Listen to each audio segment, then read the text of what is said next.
Ano po mga ka-vibes? Kumusta po? So, ang susunod ko pong babasahin ay ang zodiac sign ng Virgo. So, ito po ay tungkol sa inyong kapirahan, pag-ibig, karera, negosyo, at kalusugan mga Virgo. Ito po sa buwan ng May, sa Mayo, Hunyo, tsaka Hulyo.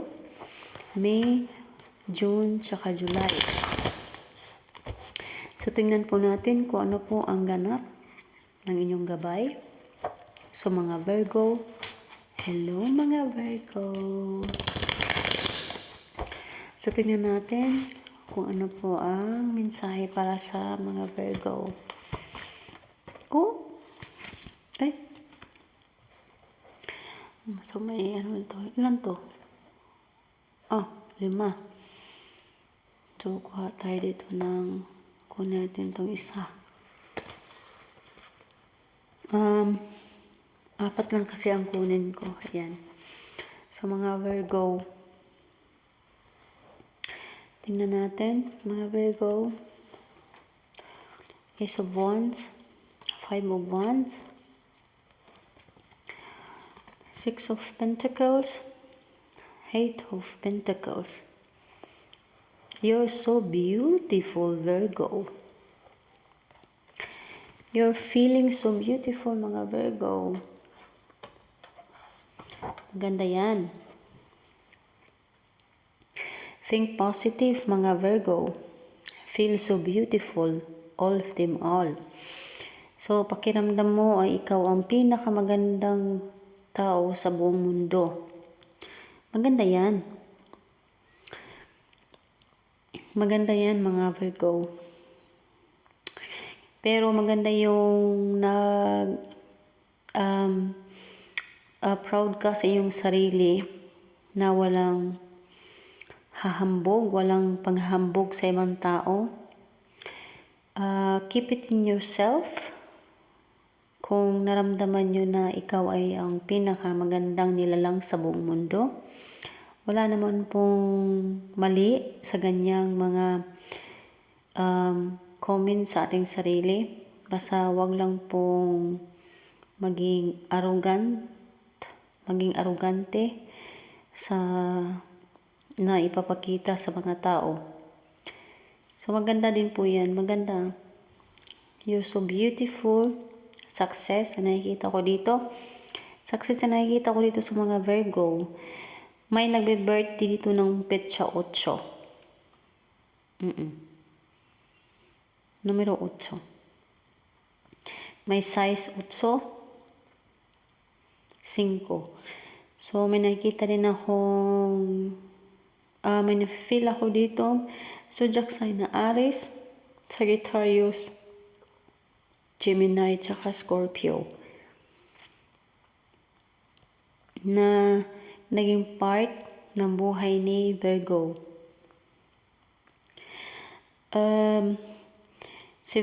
May nasisense ako dito. Virgo, wag masyadong magpunta sa mga madagat. May nasisense kasi ako ditong paglulunod na nakikita ko dito. Tungkol sa inyong kapirahan, stable. May nangungutang ni Virgo na malaking halagang amount. Huwag masyadong magtiwala, Virgo. O di kaya ikaw yung nangungutang, nagtiwala yung tao sa'yo. O di kaya ikaw yung nautangan. Nang dahil po sa inyong pagtitiwala sa tao, na ano po kayo, naisahan. Tungkol po sa iyong pag-ibig, wala kayong pake. May nakikita ako ditong walang pake may nasisense ako dito na bagong magkarelasyon. Itong relasyon na to na nag-start ng mga ilang buwan pa lang, mauwi ito sa kasalan. Mga ilang buwan pa lang, mauwi ito sa kasalan, mga Virgo. Tungkol naman po sa inyong karera, negosyo, internet, coffee shop, tubig, nakikita ko dito. Tubig, internet shop, coffee shop, nakikita ko dito. May naninegosyo dito ng barbecue. Yes. Okay naman po yung negosyo nyo. Pero mas maigi po yung naninegosyo na doon kayo sa medyo madaming tao, sa mga cities, sa mga syudad. Yun nag-uumpisa ng negosyo ng mga simple lang na negosyo. Huwag po kayo mag-give up. Pag-ingatan yun din po yung kapirahan nyo tungkol sa inyong negosyo. Kung nag-umpisa po kayo ng maliit na negosyo, at the end of the day, ilista nyo po kung ano po ang out tsaka in ng inyong kapirahan, ng inyong negosyo. Sa inyong kalusugan, mga Virgo, you're a star. May nasisense ko dito. Okay naman yung kalusugan niya. Happy. May nafe-feel ako ditong masakit yung kanyang tiyan. Virgo, may masakit kayo sa tiyan. Huwag niyong isabahala po yan, mga Virgo. Kasi konektado po yan sa inyong hindi po, sa intestine. Yes, may nafe-feel ako ditong masakit yung tiyan. Konektado po yan sa inyong intestine. May nafe-feel po ako ditong sa mga lalaki, itlog. May umiihi pong, may masakit na po pag umiihi po yung mga hindi po, lalaki ang nafe-feel ko nasa-sense ko. Itlog po ang naanuhan ko Pasensya na po Pasensya po sa nasabi ko, pero sasabihin ko po kung ano pong naramdaman ko at nakikita ko. Itlog po nakikita ko sa mga lalaki. May nafe-feel din po ako ditong masakit pag umihi. Mga Virgo, mag-ingat po sa mga party. Nakikita ko po dito. Nafe-feel ko po dito isang karahasan. Yes, karahasan. In Jesus' name. May nafe-feel ako ditong panggagahasa Pasensya na po mga Virgo. Diyos ko. In Jesus' name. Hindi po lahat Huwag po kayong huwag pong i-relate po kung ano pong hindi po ma-relate, kung hindi po nyo i-wash out, itapon po ang mga negative na sinasabi ko. Kunin ang mga positive.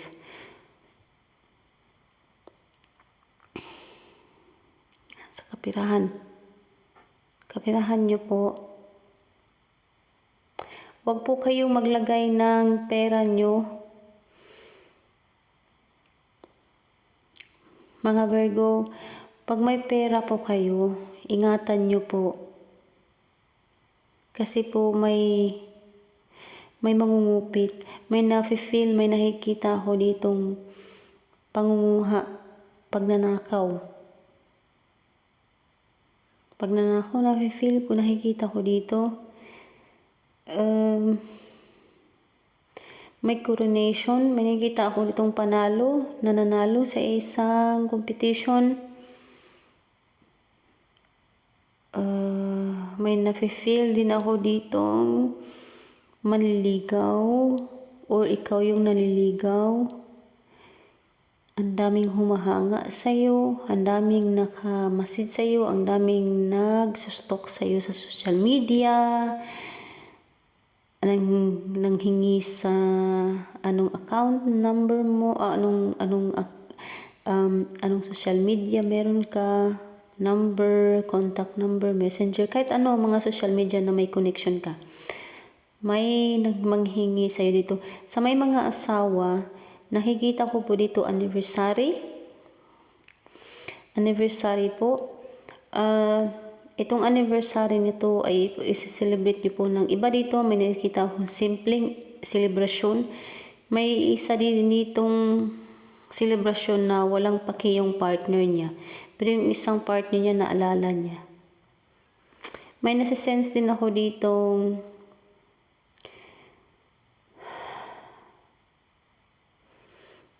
may sasampalin. Yes, ang sakit. Parang may sasampalin o parang may susuntukin. Hindi ko alam. Parang may nafe-feel akong masakit eh. Dito sa gilid ng sa kanang ano ko, pisngi. Parang may sasampalin o susuntukin. Tungkol naman po sa inyo. Dito naman po, tungkol po sa inyong may biyahe, may travel, may naggagabay. May naggagabay po sa inyong mga Virgo. At ito po ay ginagabayan po kayo sa bawat kilos ng inyong pamumuhay, sa inyong plano. May nakikita din ako ditong paglilipad ng ibang bansa. Paglipad ng ibang bansa, pagplano ng uwi sa Pilipinas o ibang lugar. May nakikita din ako ditong tubig. Basta wag po muna kayong mag-swimming. May tubig ako nakikita dito eh. Tubig na nakikita ko dito. Yes. Tingnan natin ang inyong love oracles, mga Virgo. Kung ano ang inyong love oracles. Ano ang mensahe. Tingnan natin. So, kuha tayo dito. Walang tumalon eh. Sige, dito na lang. Bubuno tayo dito.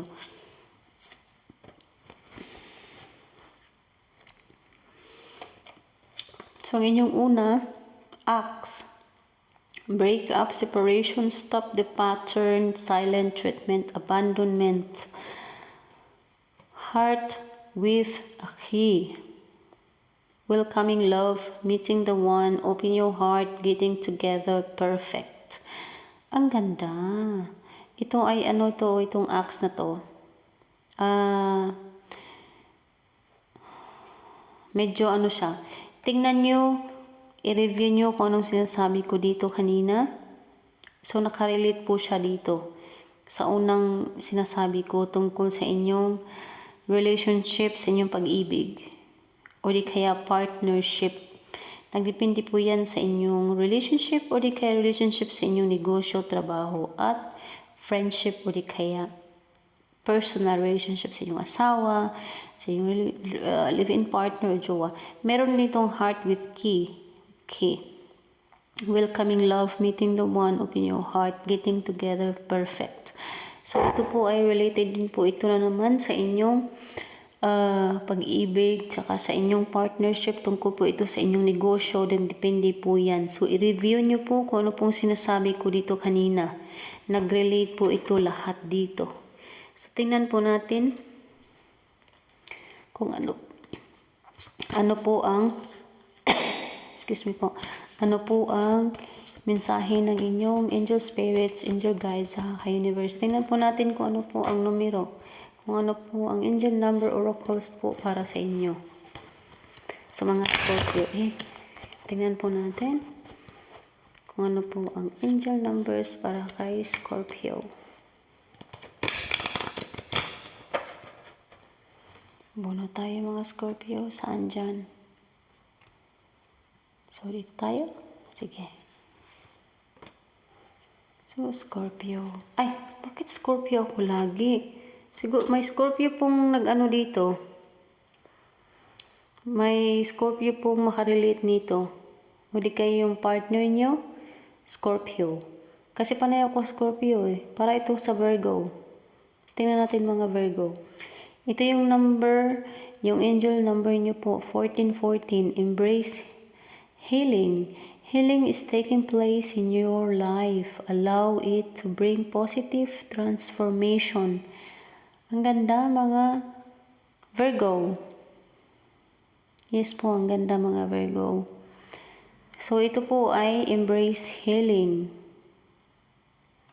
Isa po itong mensahe galing sa inyong angel spirits, inyong angel guides po. So, embrace healing. So, yakapin nyo kung ano man ang mga magpapatibay ng inyong karamdaman, inyong naramdaman. Okay po mga Virgo. Ito po ay mensahe po para sa inyong gabay, mga Virgo. So, tingnan natin. Ito po ay wishing coins. Ito po ay yes or no. So, mag-wish po kayo. Isip-isip na po ang mga Virgo kung ano po ang inyong hihilingin sa ating coins. So, ito po ay minimix ko sa aking dalawang mga kamay. Tingnan po natin kung ano po ang isasagot ng inyong universe para po sa inyo. So, mag-wish na po mga Virgo. May 3 seconds po. Handa na po ba kayo? In 3, 2, 1. Yes, mga Virgo. Wow. Congratulations, mga Virgo. Yes daw po kung ano po ang hinihiling nyo. So, yes po ang sinagot po ni universe para sa inyo. I-claim nyo na po kung ano po ang inyong wish will become true soon. Congratulations, mga Virgo. So, hanggang dito na lang po muna tayo. Maraming salamat sa panonood. Hanggang sa muli. Paalam.